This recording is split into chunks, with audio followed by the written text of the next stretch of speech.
이번 탄핵 심판에서 재판관들의 깊은 고심은 심리기관에서도 드러납니다.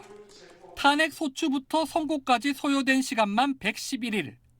노무현 전 대통령의 63일, 박근혜 전 대통령의 91일을 훌쩍 넘었습니다.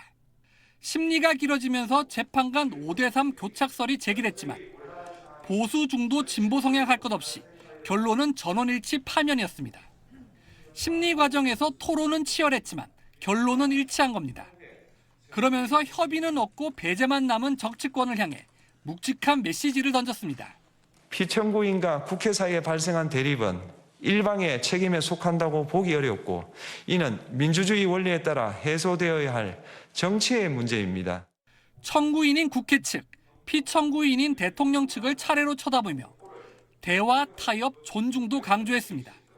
국회는 소수 의견을 존중하고 정부와의 관계에서 관용 그리고 자제를 전제로 대화와 타협을 통하여 결론을 도출하도록 노력하였어야 합니다. 피청구인 역시 국회의 대표인 국회를 협치의 대상으로 존중하였어야 합니다. 사법기관인 헌재가 재판관들의 일치된 의견으로 정치권을 향해 공개적으로 이런 발언을 한 건 이례적입니다. 이번 선고 이후 벌어질 사회 갈등을 최소화하기 위한 고심이 담겼다는 평가입니다. 결정문 곳곳에서도 이런 고민의 흔적이 묻어 있습니다. 계엄 선포 행위의 사법심사 가능 여부부터 시작해 계엄 요건, 계엄 절차, 병력 동원 필요성 등 윤석열 전 대통령 측 주장을 처음부터 끝까지 꼼꼼하게 판단 내렸습니다. 선고 이후 예상 가능한 반박과 논란을 최대한 줄여 조속히 사회 통합을 하려는 목적으로 읽힙니다. SBS 권준입니다. 주심 정형식 재판관을 시작으로 헌법재판관들이 경호원들의 경호를 받으며 차례로 출근했습니다. 마지막 평일을 마친 재판관들이 취재진과 방청객, 국회의원들로 꽉 들어찬 대심 판정에 들어서자 모두 자리에서 일어났고 곧 선고가 시작됐습니다. 지금부터 2024 헌납 8 대통령 윤석열 탄핵 사건에 대한 선고를 시작하겠습니다. 국회 측 변호인단은 두 손을 꼭 잡고 마치 기도하는 모습으로 설명을 들으며 연신 고개를 끄덕였습니다. 반면 윤 대통령 측 변호인단은 재판부가 탄핵 소추 사유를 차례로 인정하자 굳은 얼굴로 허공을 응시하거나 고개를 떨어뜨렸습니다.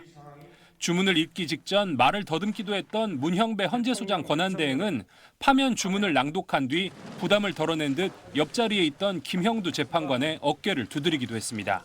고맙습니다. 민주당 의원들은 환한 얼굴로 악수를 하며 부둥켜 안았고 국민의힘 의원들은 굳은 표정으로 재판정을 나섰습니다. 오늘 선고는 22분 동안 진행돼 8년 전 박근혜 전 대통령 탄핵 심판보다 불과 1분 길었습니다. 박 전 대통령 선고 당시엔 선고를 시작하며 심경을 밝히기도 했는데 역사의 법정 앞에 서게 된 당사자의 심정으로 이 선고에 임하고자 합니다. 화합과 치유의 길로 나아가는 밑거름이 되기를 바랍니다.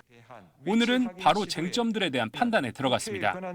박 전 대통령 심판 땐 4가지 탄핵 소추 사유 중 최순실 국정 개입과 권한 남용 한 건만 인정됐지만 오늘 심판에선 5가지 소추 사유 모두 위헌, 위법으로 인정돼 파면이 선고됐습니다. SBS 장훈경입니다.